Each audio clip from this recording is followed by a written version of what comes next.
Most people think intonation is something you set. I think it's something you manage. And the moment you start looking at this subject closely, the more you realise it's a bottomless pit. Around 2009, I got quite obsessed with it. And it's one of these topics that once you start, you wish you'd never started. Let's start with the uncomfortable bit.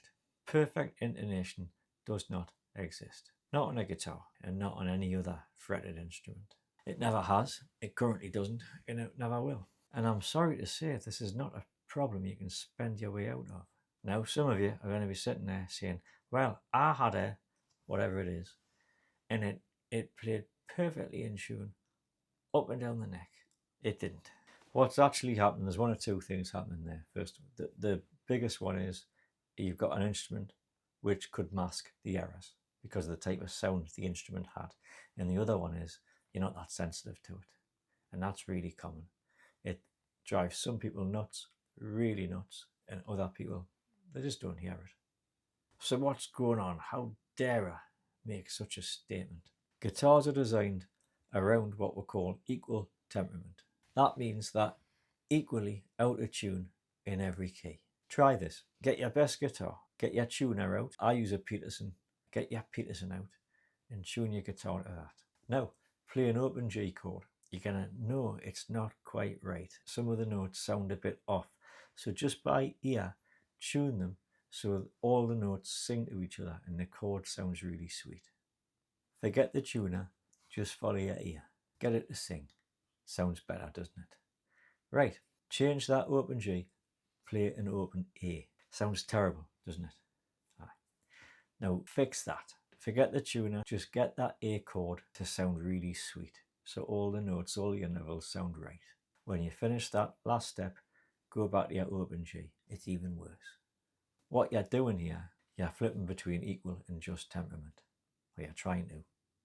Every time you fix one thing, you break something else, which is why we end up with equal temperament. It lets us play all the chords, all the keys, and they're all out of tune by the same amount. The truth is, it's only the octaves that are actually in tune with each other.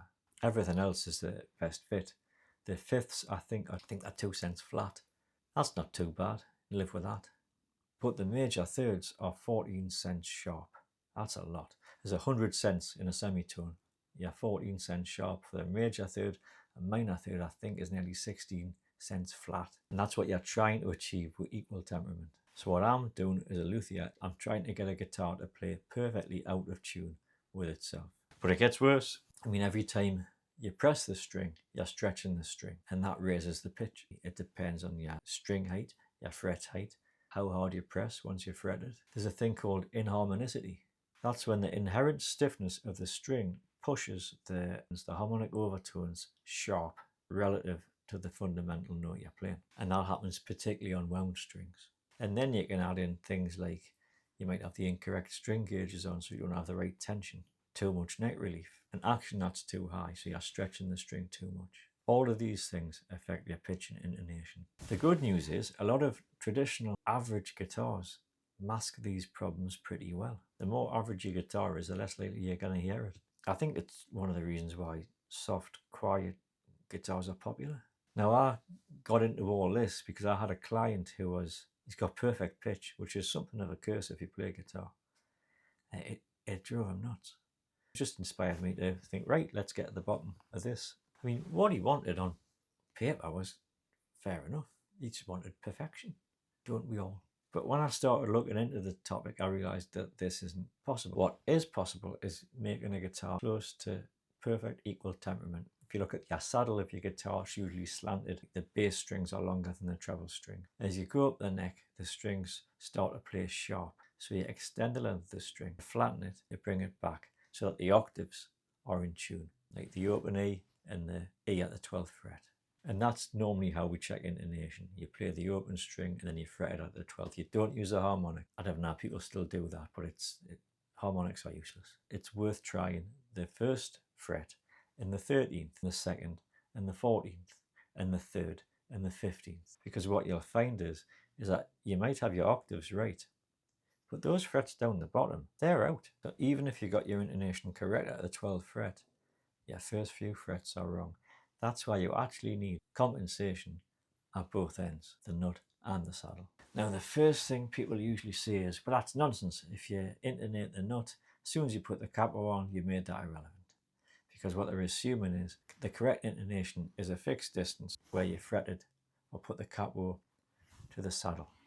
Because what you're actually dealing with here, it's a proportion of a string that's being fretted in between a nut and a saddle. And that proportion changes things. You need a compensated nut and a compensated saddle. The saddle deals with the top end, the nut deals with the bottom end. I mean, on my guitars, they have a compensated 0 fret. I've seen other people who make compensated nut. In standard tuning, the bottom E and your B string come the furthest forward. The A string comes a little bit forward, and the D, the G, and the top E come forward the least. That's on a steel string guitar. Classical guitar, it's a different order.